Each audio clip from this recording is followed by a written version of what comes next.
Shalom to the elect of the nation of Israel. Once again, it's another video, and it comes to you through the spirit and power of Yahweh Barshem Yahushai Barshem Rakakwadash.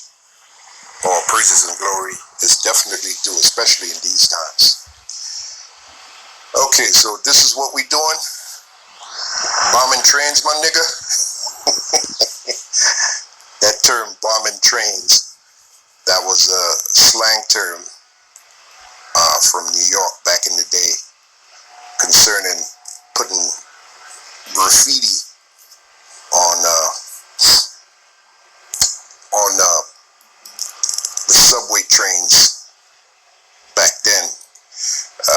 We're talking late 70s or mid to late 70s going into the early 80s. That was the thing to do, graffiti. It was also called tagging, bombing or tagging the trains. All right, and a couple of movies came out of that era. You may remember the movie Beat Street. That movie featured graffiti on trains, and you had the movie Wild Style. Okay, that was the thing to do back then. So I'm looking at this nonsense here with these bunch of raccoons. These ain't Israelites, these are raccoons with no understanding.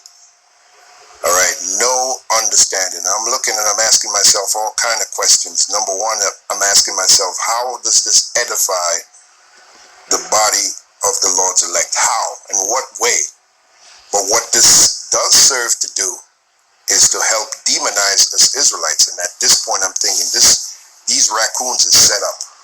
This whole ploy right here is set up. So when the deal goes down, when Esau starts to really come after us Israelites and demonize us, they can use footage like this, all right? And they can say, you see, these Israelites or these guys who call themselves Israelites are defacing property.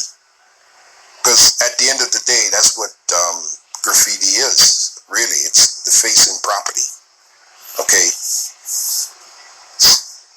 So they can use footage like this, all right? I mean, this is beyond stupid. And it reminds me of what the Heavenly Father said about his people. Jeremiah 4:22. For my children are sottish children. Sottish means stupid. And this is a perfect example. A bunch of raccoons. These are not Israelites. These are raccoons that somehow tripped into the truth. And you notice they got, not to show you, now they could have went incognito, right? But you notice they're wearing the garments doing this shit. So this is set up, man. So you got certain Israelite groups that are set up like that. I'm telling you, man, and a lot of brothers have been saying that about the head guy. You know his name. I don't have to mention his name. It's not even worth mentioning, from that certain group. They've been saying that guy's they said CIA agent, but I don't think he's smart enough to be in the CIA. Okay?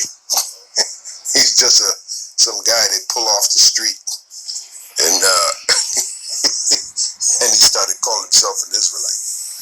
But whether they're spies for Esau or spies for Satan, at the end of the day, they're just a spy. Okay? They are just a spy, man. Let's bring in the script. Now, I got a couple of scriptures I want to bring in to bring some kind of edification to this madness. But let me bring in Galatians. Okay, Galatians. Because you're going to have spies for Satan in this thing of ours, and you're going to have spies for Esau, which Esau is Satan.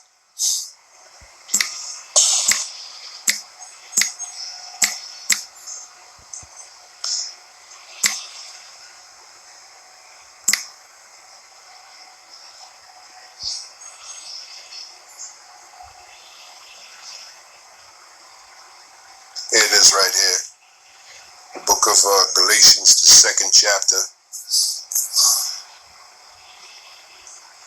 Galatians, the 2nd chapter,